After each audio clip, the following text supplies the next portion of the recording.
ulet. Oh, iya. Bahasa ulet itu ibaratkan tali. Ibaratkan tali, kalau ulet itu kuat.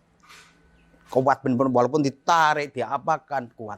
Putus asa. Kalau kita sudah usaha putus asa karena capek, karena ada goyangan sini, ada tekanan sini, usaha kita tidak akan berjalan.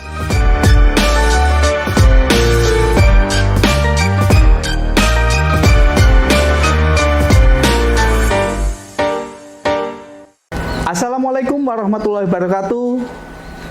Halo sobat podcast 816 Keren.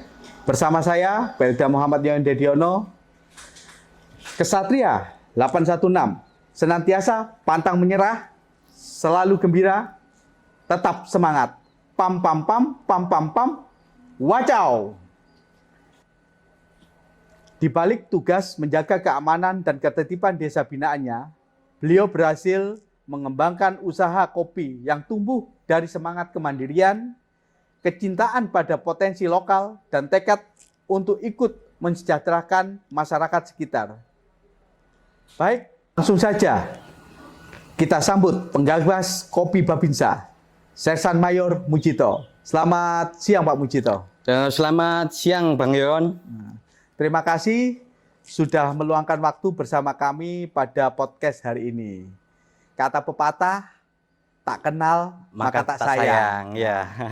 Mungkin Pak Mujito bisa memperkenalkan diri sehingga sahabat podcast 816 Keren bisa mengenal secara mendetail Sersan Mayor Mujito. Ya. Terima kasih Bang Yon. Perkenalkan, nama saya Mujito. Pangkat saya Sersan Mayor. Keseharian saya dinas di Koramil Sukodono menjadi Babinsa. Terus saya kelahiran Malang tahun 1976. Kebetulan 14 Februari. Kebetulan Valentine itu Bang Yoyon. Mantap. Banyak mantap. yang merayakan waktu itu. Iya. Waktu ulang tahun saya banyak yang merayakan. Iya. Seluruh dunia Pak ya. Seluruh dunia, iya. Tapi kadonya nggak ada yang datang gitu. Iya. Mungkin secara spesifik Pak, Malang mana Pak? Saya kelahiran Malang di Malang Selatan, tepatnya di lereng Gunung Kawi. Di sana itu banyak perkebunan kopi. Nah, masa kecil saya itu mengikuti orang tua saya untuk menanam kopi, merawat kopi. Sampai orang tua saya itu juga memproses dari penanaman, pemanenan, sampai proses penggilingan, termasuk juga menyangrai. Tapi waktu itu menyangrai secara manual, jadi nggak gitu banyak gitu loh. Berarti jenengan ini kenal dunia kopi mulai usia dini berarti ya? Nah, betul lah. Waktu itu seingat saya itu sekitar masih kelas 2 SMP kira-kira. 2 SMP itu sudah ngikut milih kopi, biji ini yang bagus, biji ini yang jelek. Termasuk untuk bahasanya menyetek kopi. Jadi nyetek kopi itu dari dahan yang jenis A disetek di jenis yang lain. Akhirnya hasil panen kopi lebih bagus, walaupun itu tunasnya dasar tanaman nggak sebagus yang diinginkan, tapi setelah disetek dengan menggunakan tunas yang lain, hasil kopinya lebih bagus. Itu seingat saya seperti itu. Baik, mengawali pembicaraan kita, Pak, biar Ya. semakin mendalam, bisa diceritakankah bagaimana awal mula ide membangun usaha Kopi Babinsa ini? Ceritanya juga katakan unik Bang. Awal mula itu waktu saya kebetulan sudah dinas di Kodim Sidoarjo ini, pada tahun 2018 itu melaksanakan cuti lebaran. Cuti lebaran pulang ke kampung sama-sama. Baliknya dari cuti, ibu saya ngasih 10 kilo kopi bubuk. Terus kakak saya sama 10 kilo. Sampai di rumah, Saya mikir buat apa kopi sebanyak ini? Kalau mau dikonsumsi sendiri kan nggak mungkin. Nah, terus tiba-tiba inisiatif istri saya muncullah jiwa marketingnya. Istri saya muncul jiwa marketing dari 20 kilogram kopi bubuk itu dikemas kecil-kecil. Setelah itu dipasarkan ke tetangga, ke teman-temannya, diposting. Nggak sampai seminggu habis. Nah, Ya. setelah seminggu habis, mereka menanyakan lagi, Bang, mana kopinya kayak yang cocok sama kopi sampean gitu. Setelah itu, Bang, saya mesen lagi ke kakak saya, Kak, saya buatkan kopi 50 kilo. 50 kilo sudah bubuk ya. Bubuk ya. Nggak sampai sebulan, datang nggak sampai sebulan, barang sudah habis. Nggak sampai sebulan 50, wah ini saya mikir potensi sekali ini.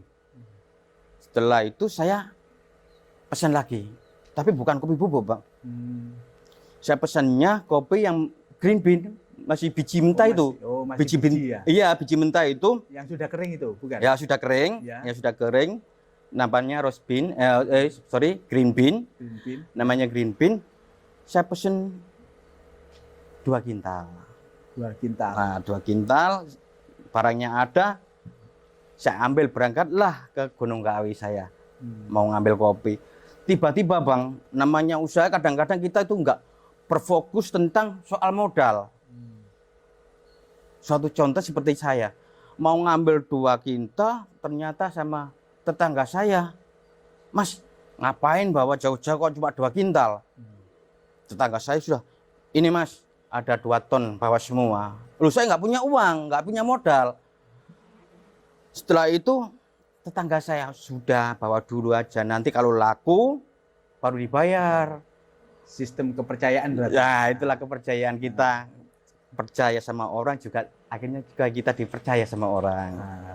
Setelah 2 kintal, 2 ton, Bang, itu 2 ton green bean dibawa semua, saya bawa ke Sidoarjo, saya pasarkan di toko-toko, termasuk penggorengan yang di pasar-pasar itu. Di wilayah Sidoarjo sini ya? Iya, di wilayah Sidoarjo dan Surabaya. Kan rumah saya kan hampir dekat dengan Surabaya.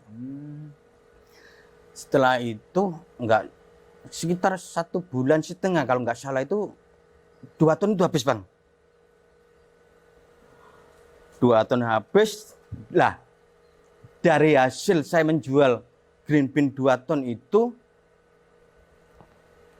sebagian saya bayarkan ke pemiliknya, yang sebagian untungnya ini saya pesenkan mesin roasting dan mesin giling, walaupun itu nyicil, Bang, nggak semua cash, enggak, tapi nyicil ini untuk nyicil mesin roasting dan sebagian untuk menyicil mesin giling, seperti itu, Bang. Untuk nyicil kita kan sudah dapat hasil toh ya. Sudah dapat hasil dikit-dikit dari kopi. Waktu itu memang belum punya mesin roasting, tapi saya tetap masih mendatangkan dari Gunung Kawi yang sudah kopi bubuk. Lah itu tak kemas. Jadi konsumen waktu itu jangan sampai putus. Jadi jangan sampai putus, tetap berjalan. Hasil dari penjualan kopi bubuk yang pengiriman dari Gunung Kawi itu bisa untuk menyicil mesin roasting dan mesin giling. Berarti pengolahnya sudah semi modern, Pak ya? Bukan menggoreng melalui kuali, bukan gitu ya? Berarti ya? Tidak. Kita menggunakan mesin roasting yang sudah namanya sudah semi otomatis. Sudah otomatis ya? Jadi sudah ada air flow-nya, ada timernya, ada alarmnya, semua. Cuma di tempat saya itu yang nggak ada namanya artisan, nggak ada. Artisan itu artinya mau meningkatkan tinggi apinya berapa derajat Celcius. Kalau artisan itu semua otomatis, termasuk termasuk pengisapnya airflow itu. Kalau artisan sudah otomatis, sudah ngisap sendiri. Tapi punya saya masih belum masih mantau terus, tapi mesin jangan sampai ditinggal. Oh begitu ya. Iya. Oh ya Pak Mujito, bagaimana Pak Mujito kok bisa kepikiran menggunakan label kopi Babinsa sebagai kopi hasil produk Anda? Ini Mas, ini Bang. Nah, Saya kan Babinsa sudah dikatakan sudah lumayan lama ya. Ya. Sering kali kita diajak minum kopi sama Pak Kades, sama Mitra Karib, sama pokoknya warga-warga di desa itu, Pak Babinsa ayo minum kopi, ketemu ini, ayo minum kopi. Terus ada salah satu waktu itu Karang Taruna itu nyeletuk, mana kopinya Pak Babinsa kok nggak ada. Lah kebetulan sih itu kopi sudah di meja, mana kopinya Pak Babinsa. Lah ini kopi Babinsa, saya bilang gitu. Lah muncullah ide itu. Kopinya Babinsa saja, saya pikir. Sudah banyak yang mana kopinya Babinsa, kopi Babinsa. Ini aja, nggak terlalu mikir gitu Bang. Berarti berawal dari ini ya, masyarakat juga dari ini teman-teman juga yang mengawali nama kopi Babinsa. Selain itu juga ini Bang, karena saya di lengan kiri saya ini sudah melekat, sudah lama. Saya bangga dengan namanya Babinsa. Ya sudah, ini aja nama Babinsa sudah dikenal di mana-mana toh. Makanya produk Anda dinamakan kopinya Babinsa. Labelnya memang produk saya itu kopi kaji. Kopi kaji Bang, menggunakan kopi kaji Jito. Ambil jinnya saja. Kaji itu kepanjangan dari kopinya Pak Jito gitu. Iya, betul. Cuma ini kopinya Babinsa itu sebagai label tag-nya saja. Ada dua varian. Yang satu saya menggunakan label tag kopi Sakura. Kopi Sakura itu kopi saya syukur rahmat. Kebetulan saya nggak bawa ini yang sering saya pasarkan di warkop itu. Warkop. Iya. Bisa dijelaskan cara Anda membagi waktu antara dinas dan usaha UMKM? Ya. Jadi gini Bang, katakan ya, bahasa kata orang Jawa ngoyo. Jadi setelah sholat subuh itu Bang, saya menyalakan mesin. Manasin mesin dulu sampai 200 derajat, kurang lebih itu ya sekitar 15 menit. Berarti Anda melakukan itu setelah sholat subuh? Setelah sholat subuh, ya? Iya. Pagi. Daripada setelah sholat subuh kita tidur lagi, nyalakan aja mesin. Ya. Sama aktivitas biar berkeringat. Iya, di depan mesin kita sambil lari-lari di tempat, gitu nunggu panaskan 15 menit kan lumayan cukup. Setelah panas mesin 200 derajat, masukkan kopi. Itu sampai jam 6:30 lah saya persiapan. Kan dari rumah ke Koramil kan dekat. 6:30 saya tinggal, digantikan sama istri saya. Seperti itu. Berarti yang melanjutkan ini penggorengan kopinya ini ya, istrinya. Istri saya nanti sampai jam 8. Jam 8 nanti digantikan sama satu karyawan untuk mengontrol mesin. Berarti karyawan datangnya jam 8. Jam 8. Iya, jadi sayang kan Bang, dari waktu subuh sampai jam 8 kalau nggak kita gunakan. Seperti ada 3 jam ya. 3 jam, lumayan 3 jam. Iya. Nanti karyawan itu menyalakan mesin jam 8 sampai jam 11. Sebelum sholat zuhur sudah harus mati. Gitu. Anda berarti tugas. Iya, saya tinggal. Kan saya nggak bisa ngontrol. Ya. Setelah itu sampai jam 3 sore saya nyalakan lagi. Untuk penggorengan kedua kali? Ya, penggorengan kedua kali. Itu sudah berapa kali? Sudah berapa masukan Bang? Ya. Kalau saya dikatakan setelah subuh sampai jam 11 itu kurang lebih ya bisa sampai 80 kilo bisa. 80 kilo kopi? Bisa, iya. Proses kopi. Tergantung kadar airnya. Kalau kadar airnya rendah, itu lebih cepat. Iya, lebih cepat. Nanti jam 3 itu sampai dikatakan sampai menjelang maghrib lah. kita tutup. Kita tutup. Kalau nggak ada orderan banyak ini. Oh. Tapi kalau orderan banyak, oh ya kita lanjut. Tetap lanjut sampai Lanjut. malam. Iya. Sampai malam. Iya. Kejar waktu, kejar tayang ya. Oh, waduh. Memang di dalam bidang usaha itu kita bahasanya harus, kata orang Jawa itu ulet Bang. Harus ulet ya? Iya ulet, walaupun katanya baminter kita Ya. lelah boleh, Ya. menyerah jangan, kan Oh. seperti itu Oh, ya. iya, iya, iya. Yang sering dikatakan baminter kita itu ya. Jadi kita harus ulet. Oh, iya. Bahasa ulet itu sudah ibaratkan tali. Ibaratkan tali, kalau ulet itu kuat. Kuat benar-benar, walaupun ditarik, diapakan kuat. Jangan sampai putus. Apalagi namanya sudah munculnya ditambahi asa.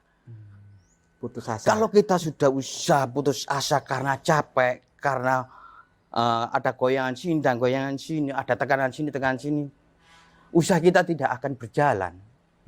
Jadi kita benar-benar harus kuat, kokoh, walaupun ada permasalahan. Contohnya permasalahan yang seperti ini Bang, yang terjadi di usaha kopi. Harga kopi nggak stabil. Dari harga waktu 2018-19 itu kisaran 23.000. 23.000. Iya, per kilo. Berarti jenengan pernah mengalami masa-masa sulit juga ya? Iya. Nggak hanya roda itu selalu di atas. Berarti Itu pernah juga roda itu ada di bawah. di bawah ya. Dari 23.000 sampai saat ini 2025 mencapai 85.000 per kilo.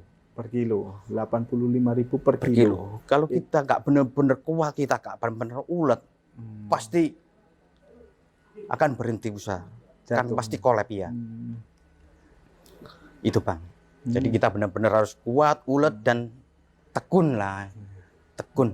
Namanya orang usaha kan nggak selalu ada di atas, nggak selalu untung. Iya Bang. Kadangkala perputaran ekonomi itu ada, sampai harga pun naik. Iya. Untuk memutarkan harga kopi biar pasarannya tetap jalan, harus dipikirkan matang-matang berarti Pak G. Iya. Jadi soalnya rezeki, termasuk rezeki kita Bang. Kalau kita nggak bertahan di situ, fase kita rezeki itu tuh gini. Kan seperti ini. Hari ini dapat rezeki, besok enggak. Kadang-kadang besok enggak lagi, lusa baru dapat. Kalau kita enggak memerlukan waktu untuk bertahan, untuk menjemput rezeki yang untuk hari berikutnya, sekarang enggak dapat, besok enggak dapat, tiba-tiba sinyal kita dapat rezeki kita itu di lusa, hari lusa. Kalau kita enggak bertahan, sampai 2 hari, 3 hari sudah berhenti. Sedangkan itu rezeki kita untuk di kemudian harinya. Makanya itu harus kita benar-benar harus flat.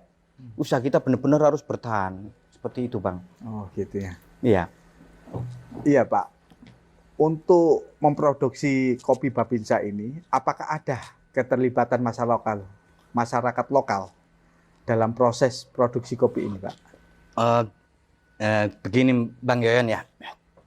Walaupun kita itu bahasanya ngoyo mau dikerjakan sendiri, kalau kita nggak melibatkan masyarakat, jelas nggak mampu Bang. Jelas nggak mampu. Jadi kita cari marketingnya, nggak mungkin kita jualan sendiri tanpa marketing. Dari jasa angkut, walaupun kita ada kendaraan pickup untuk ngangkut, nggak mungkin kita tiap hari nyetir sendiri. Kita masih terbentur waktu dinas. Berarti jenengan menyerap karyawan dari lingkungan sekitar yang ya, tempat produksi Anda. Ya, yang kalau dari angkutnya si freelance Bang. Freelance, tapi untuk roasting, pengemasan, penggilingan itu tetap. Termasuk yang di Malang, yang di Gunung Kawi. Gak mungkin lah saya nyari di sana, nyari berangkat sendiri, nyari ke pengepul nggak mungkin. Tapi saya menanam orang di sana sebagai tenaga freelance. Saya pesen ini, carikan ini, seperti itu.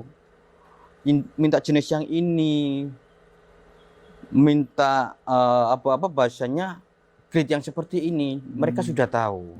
Jadi termasuk di sana ada tenaga freelance Bang. Berarti jenengan di sana juga ini ya, menaruh karyawan di sana juga. Iya, ya freelance Bang, tapi di sana enggak sesuai dengan kebutuhan sesuai kebutuhan, apa yang dibutuhkan nanti tinggal telepon, telepon untuk pemesanan kopi, kopi apa yang dibutuhkan kayak gitu. Iya. Iya Pak Mujito, mungkin apa harapan Bapak ke depannya terhadap Kopi Babinsa ini dan peran TNI dalam pemberdayaan ekonomi kerakyatan? Saya itu berpikir